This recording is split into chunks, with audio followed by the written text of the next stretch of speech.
Escrevemos de acordo com o nosso guia Spring Security e não entendemos o que você escreveu sobre como ele funciona. Agora eu vou explicar tudo. Naturalmente, este vídeo será puramente teórico, ou seja, não haverá escrita de código nem complementos sobre a escrita de código. Teremos apenas uma análise do código que escrevemos no vídeo anterior sobre Spring Security com tokens JWT.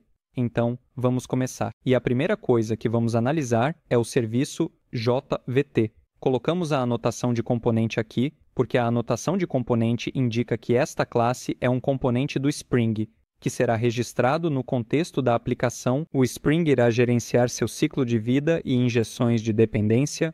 Em seguida, temos um logger para registrar logs, o que é muito útil para a depuração e monitoramento do funcionamento da aplicação.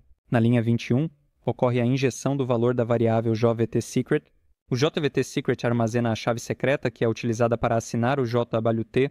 Você pode ver em detalhes como foi utilizado e em que etapa ocorreu a assinatura através desta dica neste vídeo. Ainda assim, houve uma pequena parte teórica, mas foi. Agora vamos seguir em frente.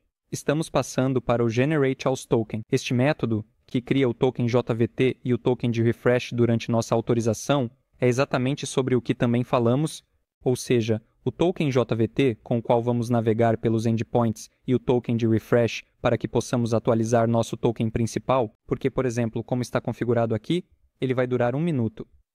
Mas, digamos que ele dure, não sei, umas 5 horas, certo? E o token de refresh vai durar 1 dia. E, portanto, não precisaremos nos autenticar. E poderemos usar tranquilamente o token JWT e o token de refresh para acessar os endpoints. E é exatamente para atualizar o token base que este método refresh_base_token foi escrito. Aqui, não geramos um token de refresh, apenas atualizamos o token principal. Ou seja, o refresh_base_token atualiza o token base. E aqui no nome, tudo é meio óbvio. GetEmailFromToken.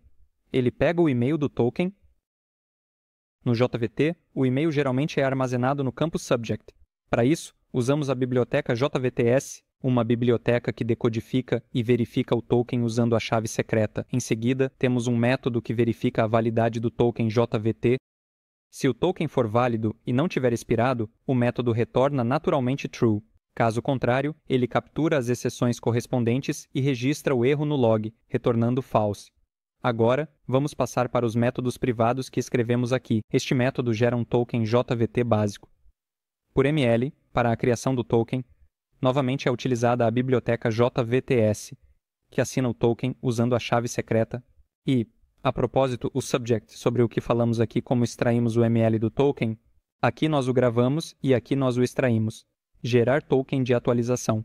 Na verdade, é a mesma coisa, só que aqui definimos, por exemplo, um prazo de validade um pouco maior para esse token, e ele se torna um token de refresh. E essa é toda a diferença. E o mais interessante, ou talvez não, é o método getSyncingKey.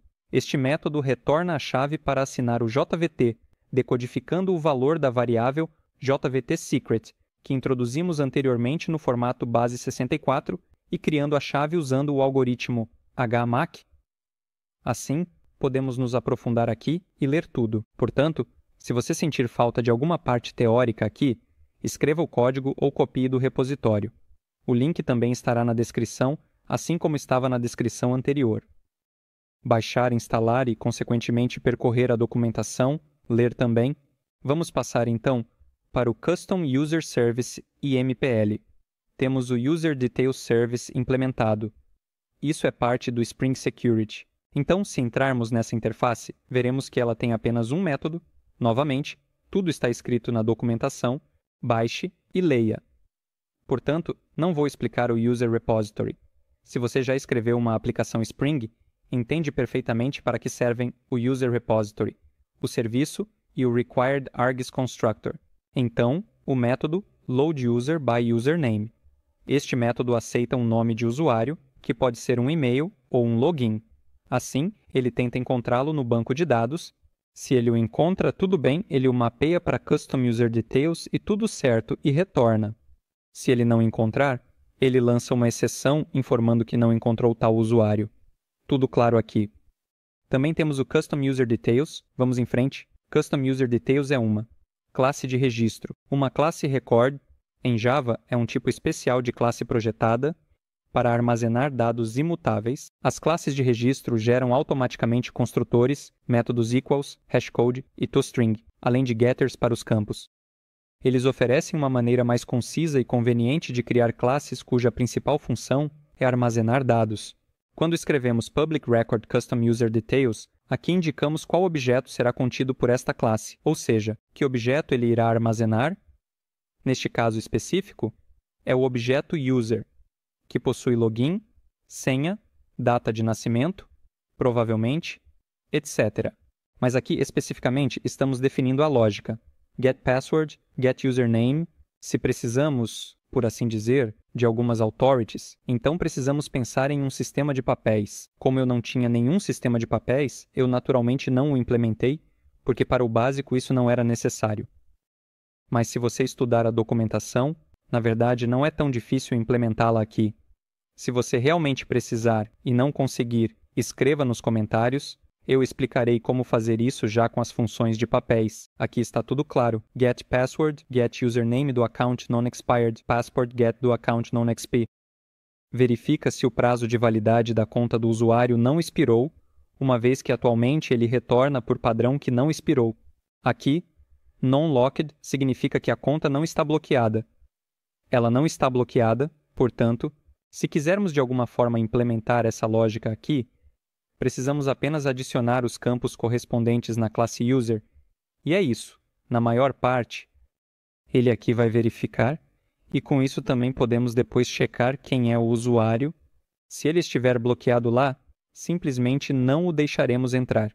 Podemos exibir uma mensagem pessoal informando que, desculpe, sua conta está bloqueada. Bem, isso é apenas um exemplo. Is credentials non-expired? Verifica se o prazo de validade das credenciais, como a senha, expirou. Isso também pode acontecer. E você, novamente, apenas adicione os campos correspondentes. O método enable verifica se o usuário está ativo. Ou seja, se isso for necessário de alguma forma no aplicativo, então você pode adicionar esses campos sem problemas. E aqui você simplesmente define a lógica de como isso funciona. E como isso funcionará, ele será extraído do objeto do usuário. Tudo, ou seja, assim como foi feito com a senha, faça o mesmo aqui. Então, o próximo passo, vamos para o filtro JVT, porque já analisamos o Custom User Service Simple e o serviço JVT, agora vamos para o filtro JVT. Novamente, não vou abordar as anotações, porque presumo que você as conheça, mas se for realmente necessário, podemos lançar um vídeo separado sobre o Spring até, se for realmente muito necessário. Nosso filtro JVT estende o OneSpareRequestFilter. O que é, então, o OneSpareRequestFilter? Esta é a classe base para filtros Spring Security, que deve ser executada uma vez para cada solicitação. Isso garante que o filtro será processado apenas uma vez, independentemente de quantas solicitações internas possam ocorrer durante o processamento da solicitação principal do filter internal. Get token from request. Eu acho que você entende. Pega o token da requisição. Vamos analisar esse método mais tarde.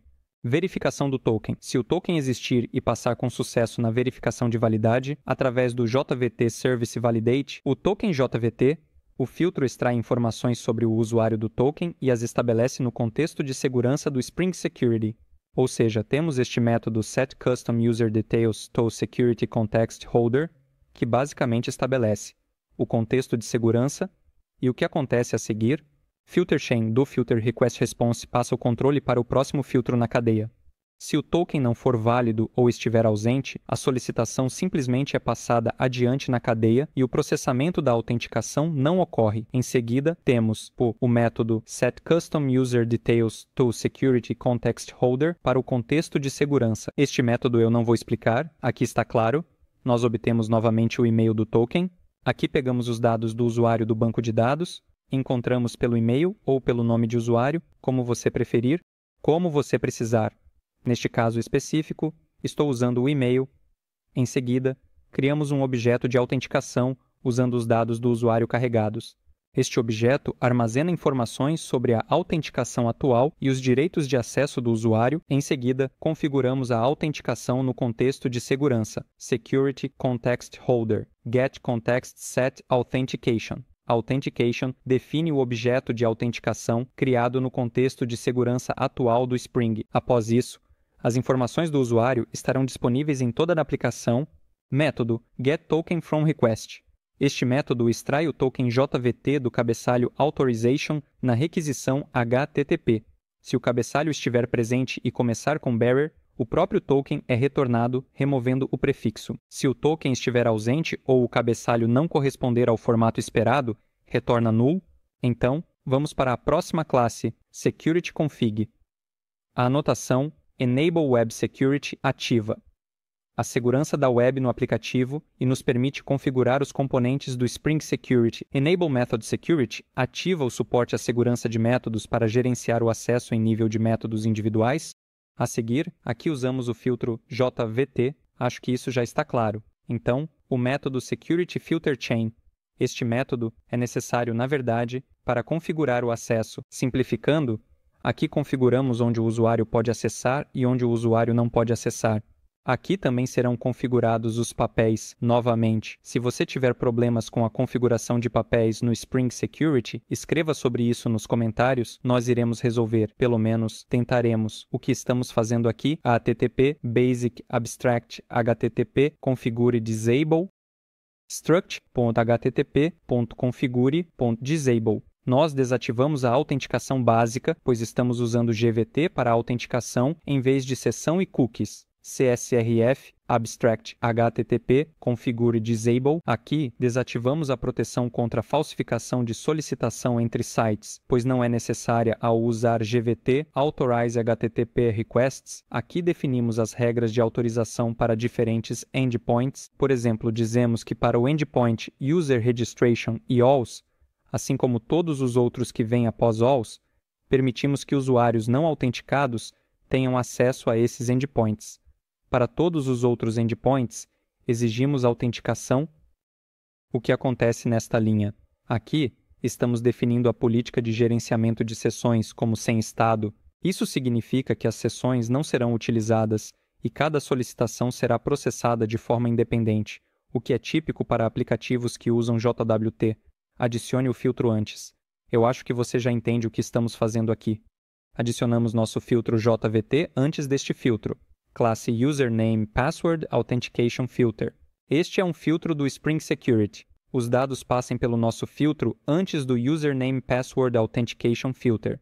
Cria o objeto Security Filter Chain. Aqui, criamos uma instância do bcrypt Password Encoder, que é um componente essencial e é usada para o hash seguro de senhas.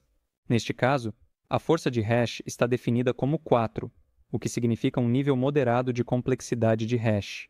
Além disso, se olharmos para o codificador de senha bcrypt, veremos que o valor padrão é 10, o que significa que é ainda mais forte, mas não precisamos disso, por isso escolhemos o valor 4. Essa é uma força moderada de hash para senhas. Bem, eu acho que é isso, porque, na verdade, já está claro como funciona, e eu mostrei como isso funciona através do Postman. Espero que tenha sido interessante, espero que tenha ficado mais claro o que escrevemos aqui. Se você viu que eu perdi algo, ou se algo ainda não está claro para você, escreva sobre isso nos comentários, nós vamos discutir, ou faça uma pesquisa no Google, ou leia a documentação. Isso também pode ajudar. É uma habilidade muito útil. Se você descobrir a leitura da documentação, será realmente incrível. Obrigado a todos pela atenção. Até logo!